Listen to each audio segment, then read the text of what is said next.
Hello, my name is Sarah Edna Edmondson.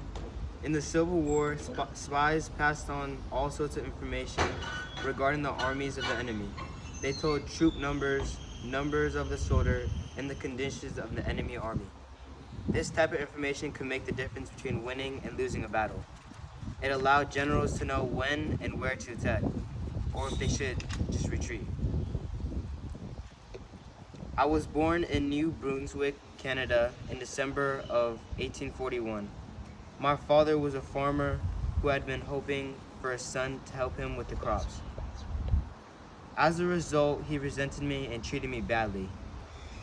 In 1857, to escape abuse in an arranged marriage, I left home, changing my last name to Edmonds. I lived and worked in a town of Moncton for about a year, but was also feared that I would be discovered by my father. I decided to immigrate to the United States. In order to travel undetected and secure a job, I decided to disguise myself as a man, and I took the name Franklin Thomas. I soon found work in Hartford, Connecticut as a traveling Bible salesman. By the start of the Civil War in 1861, I was boarding in Flint, Michigan, continuing to be quite successful at selling books. I decided the best way to help would to enlist under an alias, and on May 25th, 1861, I joined the Union Infantry. Although I did not participate in the Battle of Manassas on July 21st, I was instrumental in covering the Union retreat from the field. I stayed behind to nurse wounded soldiers and barely got away from being captured. And I then returned to my regiment in Washington and continued to work as a hospital attendant for the next several months. In March of 1862, I was assigned the duties of a mail carrier for the regiment. From April 5th to May 4th, the regiment took part in the siege of Yorktown. This is when I was asked for my first mission. Even though there was nothing that proves I was a good spy, I did write in my diaries I was a spy, and I can tell you I was definitely a good one. During the Battle of Williamsburg, I was forced to be a stretcher barrier and care for the wounded soldiers.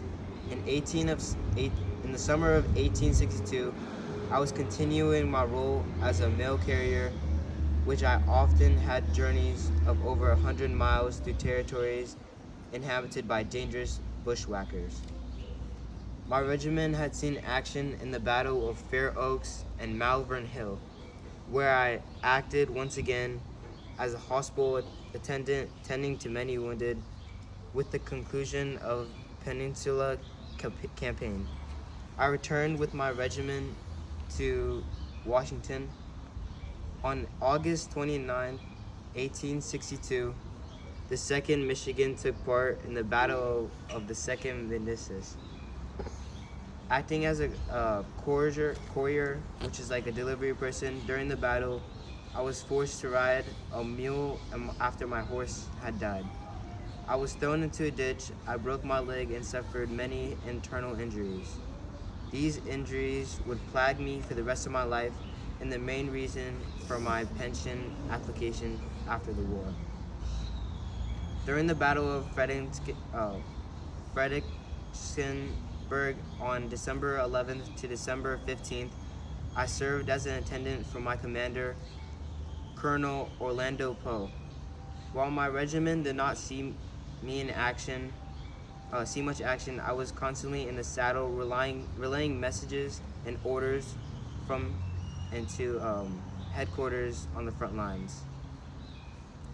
In the spring of 1863, the 2nd Michigan, I was assigned to the Army of Cumberland and sent to Kentucky.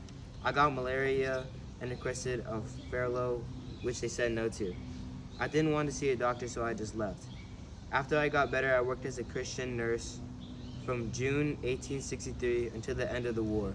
I wrote a book called Nurse and a Spy in the Union Army, the first edition being released in 1864.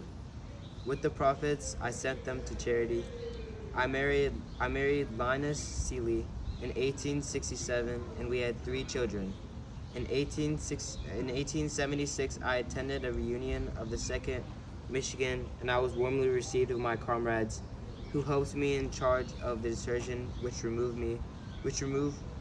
my military records and supported my application for my military pension.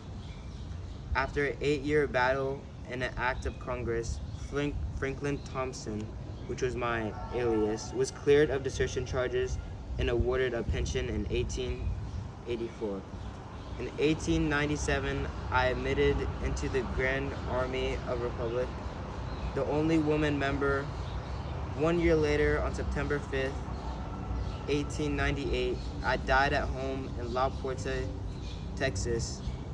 In 1901, and I was reburied with my military honors at Washington Cemetery in Hudson. That's it. Thank you for watching.